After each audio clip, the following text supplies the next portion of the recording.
Hello again, everyone. Welcome to the Adult Sunday School lesson for July the 26th, 2026. It's another Old Testament lesson from the book of Numbers entitled Blessings. Our study during the month of July has been in the book of Numbers. We've looked at several chapters, starting with Moses appointing 7 leaders, Moses sending out the spies. Last week we saw a rebellion due to lack of water in the wilderness, and today we have an encounter with King Balak of Moab. These lessons show us how to cope with hard times. They show us how to live with hope and confidence amid struggle. In ancient times, such as the time of the book of Numbers, as today, we see God's power over life's obstacles. The first part of the Bible is called the Pentateuch, or the first 5 books, sometimes called the Law of Moses: Genesis, Exodus, Leviticus, Numbers, and Deuteronomy. This is the high point in Jewish scriptures. The book of Numbers may be summarized by saying it's a narrative describing God's people bound for the promised land of Canaan, problems and all. Moses orders really a census to begin the book and a census at the end of the book of Numbers in order to get a feeling for how many men we have that are old enough to fight in battle or to engage in the campaign. We call it in English Numbers. Its Jewish title is In the Wilderness, which I think is really a more apt description of the book. The book does contain narratives of struggle and rebellion of the people against Moses and against God. But for Christians, the book can be read as condemnation of God's people in any age who refuse to go forward in faith. By way of lesson introduction today, our text is taken from Numbers 22 and 23. Actually, this section of chapters 22 to 24 narrate a long saga of Balak and Balaam, including attempts to enlist Balaam's help, the angelic confrontation between Balaam's talking donkey, which is quite an interesting dialogue, and the failed attempts to curse Israel that results instead in their receiving a blessing. So that's the overarching drama in these chapters. We're dealing with a king named Balak and a sorcerer or diviner or some sort of soothsayer named Balaam. Neither of these characters are Jewish, so we're dealing with the Jewish clan confronting outsiders. King Balak of Moab sought God's help, it's called. Whether he was seeking Yahweh's help or some other God's help is really ambiguous in the text because the narrative includes string of documents from several traditions, and the name of God appears in different forms throughout these chapters. But anyway, Balak is seeking divine help in cursing Israel, but he's thwarted in his attempts because though he means harm to Israel, it really results in a blessing. And that's the divine miracle that frequently we find throughout the history of mankind, that attempts to bring problems and to harm to people, God finds a way to turn that into help and blessings. So the drama in these chapters revolve around Balak, who is king of Moab, and Balaam, who is a famous diviner of Mesopotamia. Sometimes Balaam is referred to as a prophet or priest, but he's neither of those in the Jewish tradition, and he's not really a priest or prophet in the Mesopotamian gods as well. He's a diviner. He has some perceived gift of knowing what's going to happen in the future, or of conjuring up curses and blessings. And that was his fame, and that's what King Balak of Moab was seeking to put into play. By way of historical introduction, we can see that Israel is camped near Jericho in the highlands of Moab, ready to begin their conquest of Canaan. So they're perched, they've taken the census, they've been called to arms, and they're ready to go to war. Israel had conquered some of the local tribes that came to the notice of King Balak of Moab, and he was afraid that the Israelites would attack his country and that he would be the next to fall. Therefore, Balak sought the divination services of a prophet named Balaam to prevent the success of Israel against Moab. That's the setup. But it's a long trip from Moab up to the land of Balaam, which is up in Mesopotamia, 400 or so miles to the north. And Moab was, Balak, I should say, excuse me, I'll get it right in a minute. Balak was not successful in enlisting Balaam in his first attempt. So it took a couple of trips up to the land of Mesopotamia to get Balaam to agree to come down and assist him in conjuring up this curse against Israel. Here is our friend Dr. Francisco, who was on the seminary staff a number of years. He says that the great God of Israel, Yahweh's power, must not be confused with mere divination, which may be thought of as communicating with higher powers in order to obtain answers to certain questions through observation of natural phenomena, such as the sound of leaves rustling on trees, the entrails of sacrificial animals, cloud patterns in the sky, or dream interpretation, or the casting of lots.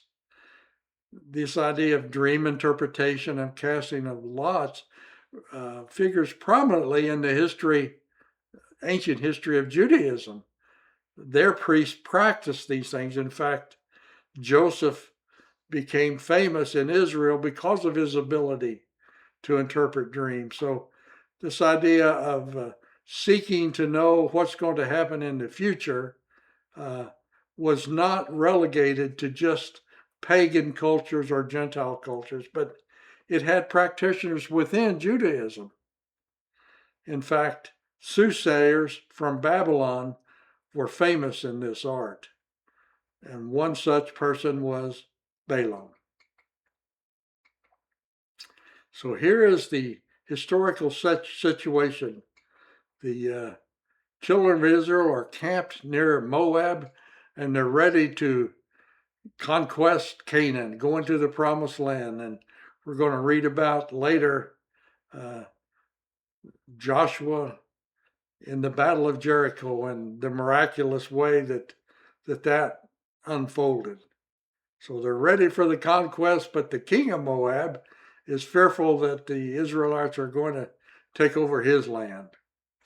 So let's read our excerpt. We have several verses from Numbers chapter 22 and 23. I advise you or suggest you turn on the closed caption feature of YouTube in order to see the words as I pronounce them. Now, Balak, son of Ziphar saw all that Israel had done to the Amorites. That's what it says in verse 2, and then we'll skip down to verses 5 and 6. He sent messengers to Balaam, son of Beor, at Pethor, which is on the Euphrates.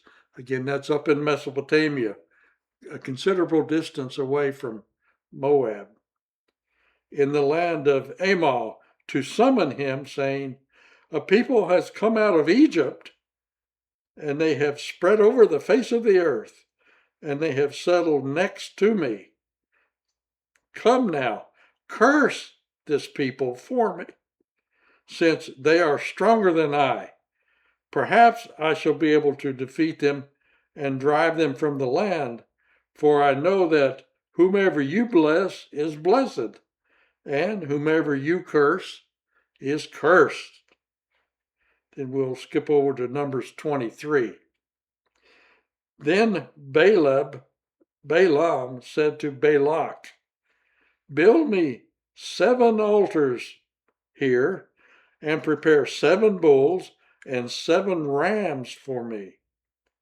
Balak did as Balaam had said, and offered a bull and a ram on each altar. Then Balaam said to Balak, stay here beside your burnt offerings while I go aside. Perhaps the Lord, and again you'll see in our English text, that word is in all capital letters, meaning the base text says Yahweh here. Perhaps the Lord God, Yahweh, will come to meet me. Whatever he shows me, I will tell you. And he went to a bare height.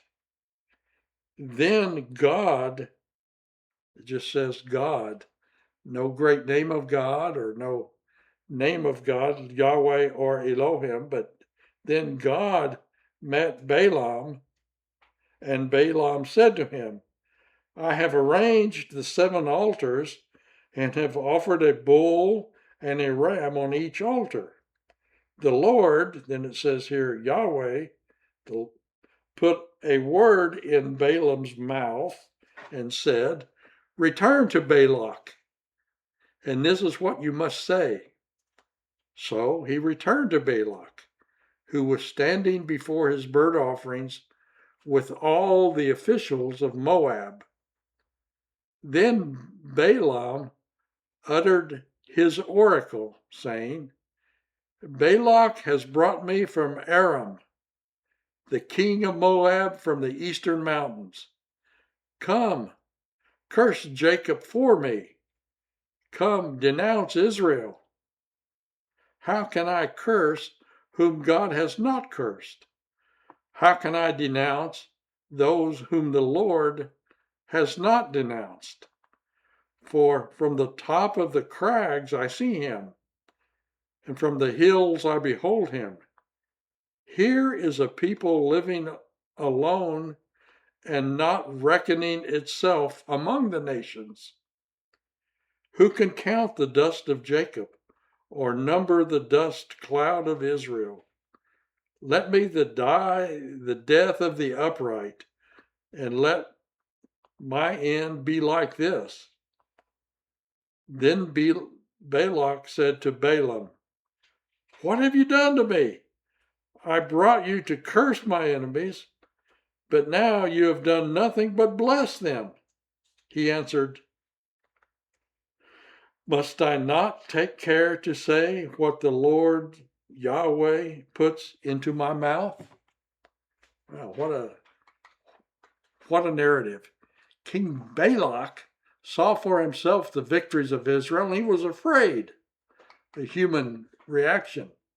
Balak sought to find Balaam the mystic, but it's a long way from Moab to Babylon, and it took 2 tries, 2 trips. The commentators stress over how long that was, and traveling 1,400 miles in the ancient days was much more difficult than it would be in the modern time, as we know. But Balak wanted Balaam to manufacture and pronounce a curse on Israel. But God tells Balaam to go to Moab, and he even puts words in his mouth on what to say. But for some reason, God gets angry with Balaam. The details are not part of our focal text. During this journey, there's what to me seems a rather humorous encounter between Balaam's donkey, and an angel or God in angelic form, which only the donkey sees and can comprehend, not Balaam himself. And it's a rather humorous episode where Balaam seeks to drive the donkey forward and beats the donkey, but the donkey will not conform, does not want to transgress against God, and turns and speaks to Balaam. That's right, a donkey speaking to this soothsayer Balaam, expressing his displeasure at what Balak cannot comprehend. Wow. So anyway, Balaam gives Balak detailed instructions for preparing the curse mechanism in the high places of Baal. He's to construct 7 altars and bring 7 bulls and 7 rams. Note the number 7 in this text, which indicates fullness or completion. And then we notice that Balaam prepared himself to speak to God, to entreat God. So Balaam does not casually confront God, but first prepares himself, tries to get in the right frame of mind and spiritual setting to do so. And he also retires to a quiet place. This has led the commentators say that we need a quiet location in order to hear the voice of God. It's probably much more required in today's setting than it would have been in ancient times, because now we are assaulted on every front by telephone, television, internet, traffic noises. It's hard to be quiet and hear someone trying to deal with us. But our study guide writer says that God speaks today, but we must put ourselves in a position to hear God's still small voice.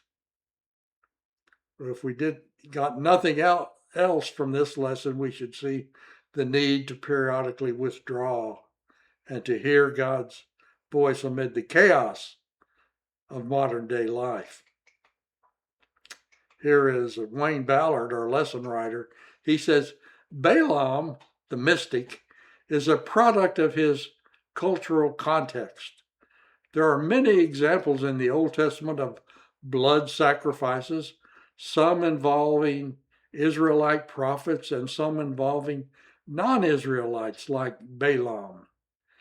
God does indeed come to Balaam with specific words to speak to Balak. Notice the switch to poetry instead of prose in verse 7. Here we have Balaam announces the reason he is there is to seek a curse of Israel, not for himself, but on behalf of King Balak. But Balaam says that since God has not cursed Israel, Balaam will not do so. In fact, Balaam sees a wonderful, successful conquest by Israel, by the children of Israel. This infuriates King Balak, who renounces Balaam for offering a blessing and not a curse. But Balak says he feels he must obey God and not King Balak. One cannot thwart God's plans, not even by divination. So Balaam pronounces a blessing on Israel, not a curse, to the dismay of King Balak. Wow. It's a curious narrative in which we see animals speaking. The commentators list only two such instances of animals speaking in the Bible. One is the serpent in the garden. We don't know exactly what form the serpent was in, but he's not depicted as a human, but yet he has a dialogue with Eve in the garden. And here we have Balaam's donkey protesting against being urged to drive ahead by the mystic Balaam. There's a tradition of animals speaking at Jesus' nativity, and that tradition is European folklore. It's not in the Bible at all. But there are modern day movies that talk about the animals at the manger who were able to speak at midnight upon Jesus' birth for a special time only. Not in the Bible, but a tradition of animals being led to places that they cannot perceive or conceive by animals or beings that are supposed to be less insightful or less aware than humans. So this is a way to say that humans don't always know and see everything. There is an art to receiving a compliment or a gracious act or a blessing. There's a proper way to receive a gracious act, a compliment, or a blessing, and an improper way. Many times in my life, I've struggled with this and have received compliments or blessings in an erroneous, bad way, not a gracious way. The obvious way to receive a blessing is just to say thank you. But when you attempt to go beyond that, you can see comedians or others, they spoil the simple thank you by corn and ham, trying to add to it, make it better than it really is. If you try to find other words, that becomes merely an exercise of empty cleverness. Let us bear the words thank you ever on our hearts and lips in response to the blessings we receive constantly from our Heavenly Father. Maybe we can learn from these lessons today that God often sends curses, often turns curses, I should say, into beautiful moments of blessing. Rain falls on the just and on the unjust. We all experience times of blessing and times of trial. How wonderful it is to experience unexpected blessings amid difficult times. Sometimes we must learn the grace to be good recipients of the blessings God provides for us along the way. So thank you for joining me today. Hope that you would add your voice to a Sunday school or other discussion group, even one here at First Baptist Middletown. I caution you not to take me too seriously. I bring a layperson's understanding to our study. So it's good to seek additional input from pastor or other clergy person. These lessons are presented for educational purposes only, no commercial intent at all. Remember our prayer concerns, and I hope to see you next week as we begin a new unit, a new month of study. This time we will be in the New Testament. I thank ever so much the Reverend Darrell Elster, who is our Minister of Education and Technology, who produces, directs, records, and troubleshoots these sessions, which now number more than 300 on YouTube. Thank you, Reverend Elster. Till next week, I'll say goodbye.